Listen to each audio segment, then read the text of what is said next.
इस वीडियो और एडवोकेट सुबोध गुप्ता के चैनल का उद्देश्य समाज में कानून की जागृति पैदा करना है। यह वीडियो ना तो कोई विज्ञापन है और न ही प्रत्यक्ष या अप्रत्यक्ष रूप से कोई आमंत्रण। वीडियो में कही गई बात कानूनी सलाह नहीं है और न ही एडवोकेट सुबोध गुप्ता इसकी पूर्ण सत्यता और प्रामाणिकता का दावा करते हैं। यह वीडियो अगर शिक्षाप्रद लगे तो लाइक, सब्सक्राइब और शेयर करना मत भूलें। जय हिंद। अगर आपने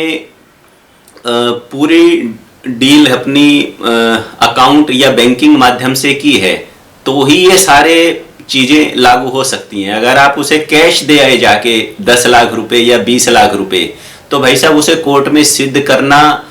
और फिर उसके ऊपर कुछ कानून ये भी है कि जब आप पैसा मांगने जाओगे तो कोर्ट भी आपसे पूछ सकती है कि भाई ये 10 लाख आप कहाँ से लाए, क्यों लाए। हम इनकम टैक्स विभाग को रिपोर्ट कर रहे हैं। रिसेंटली पीछे ऑनरेबल सुप्रीम कोर्ट का एक जजमेंट भी आया था इस मामले में कि कोई कैश रिकवरी की बात करे तो कोर्ट की ड्यूटी बनती है कि वो कंसर्न्ड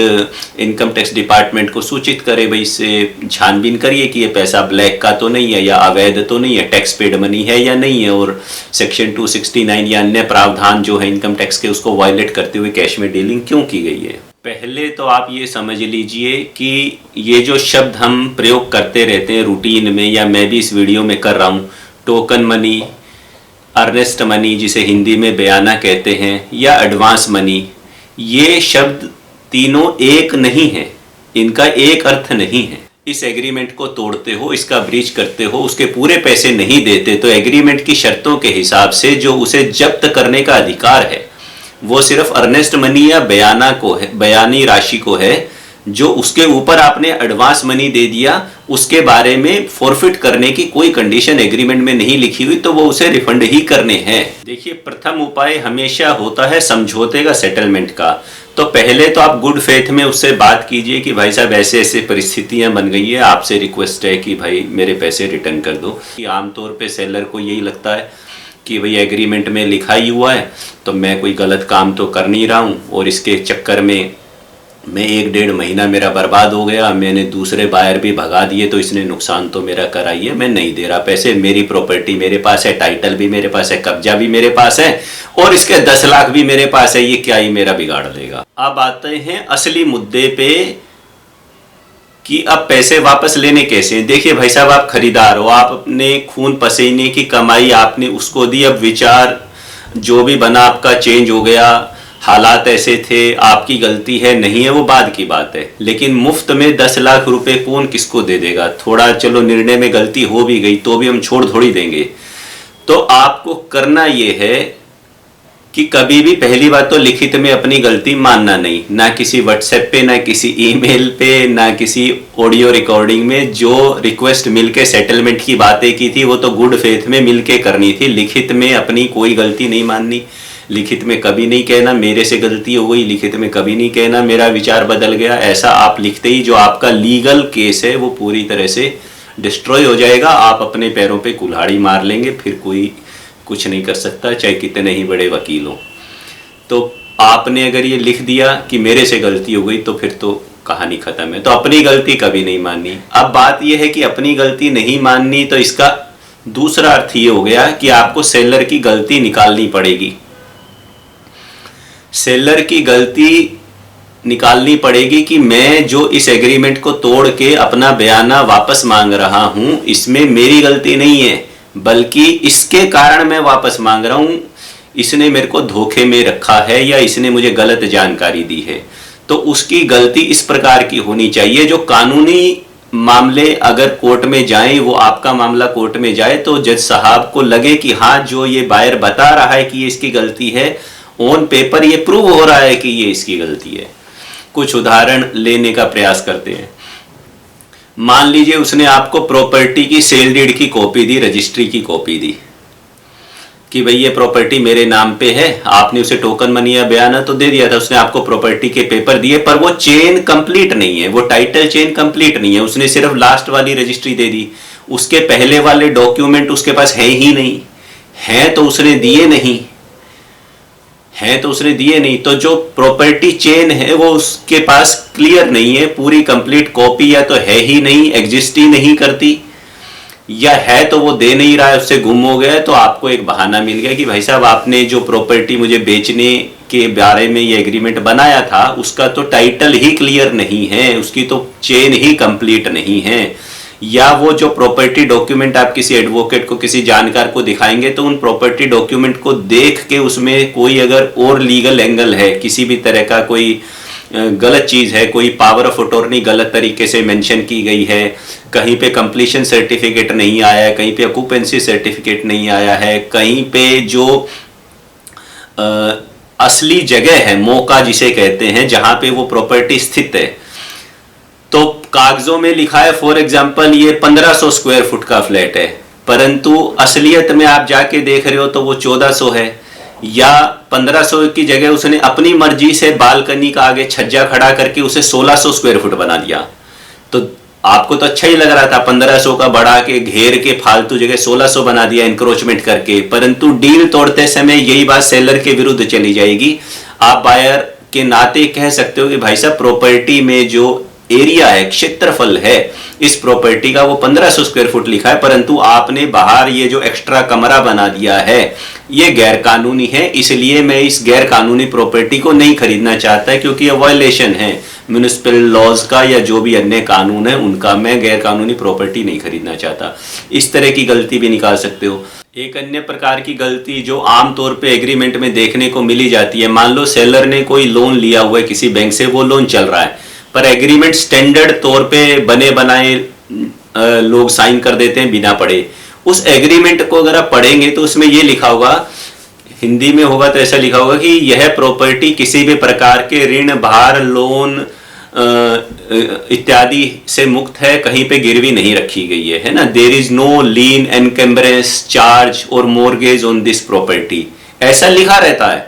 अब ये बात झूठ हो गई। झूठ इसलिए होगी क्योंकि जिस समय वो एग्रीमेंट आपसे कर रहा है सेलर, उस समय तो उसकी प्रॉपर्टी किसी बैंक के पास गिरवी है, तो उस प्रॉपर्टी पे तो ऑलरेडी चार्ज है उस बैंक का, वो प्रॉपर्टी तो मोर्गेज्ड है। तो आप कह सकते हो गलती बताने के लिए कानूनन रूप से कि मेरे साथ जो एग्रीमेंट किया गया उसमें फलानी शर्त संख्या में लिखा था कि इस प्रॉपर्टी पे कोई लोन नहीं है, जबकि मुझे बाद में पता चला कि इस प्रॉपर्टी पे लोन है, मुझे नहीं लेनी। इसी तरह अगर कोई रजिस्ट्री डेट फिक्स कर दी गई थी, वो सेलर उस रजिस्ट्री डेट पे आया नहीं, है ना, आप दिखा रहे हो कि भाई आप तैयार भी थे प्रॉपर्टी खरीदने के लिए, पैसे भी देने के लिए तैयार थे, वही नहीं आया, तो आप उसका डिफॉल्ट सिद्ध करना पड़ेगा आपको कि भाई वो नहीं आया, इतनी तारीख की अपॉइंटमेंट ली गई थी सब रजिस्ट्रार ऑफिस में, पूर्व में सूचना भी थी कि इतनी तारीख को रजिस्ट्री होगी, उसने कोई कारण भी नहीं बताया कि वो क्यों नहीं आया, या बताया हो तो हमें कारण से क्या मतलब है, तारीख मतलब तारीख था, म्यूचुअली एक्सेप्टेबल एक्सटेंशन होता तो बात अलग थी, अपनी मर्जी से यूनिलेटरली वो नहीं आया तो ये तो गलत ही है। इस प्रकार आपको कुछ न कुछ सेलर की गलतियां निकालनी पड़ेगी। भाई मैंने प्रॉपर्टी दिखाई मुझे कुछ और थी, एग्रीमेंट किसी और का कर दिया, यहाँ जो खसरा नंबर, फलाना धिमका, फ्लैट नंबर, वार्ड नंबर लिखा है, तो मुझे इन्होंने दिखाया तो एक जगह पे कोने का प्लॉट था,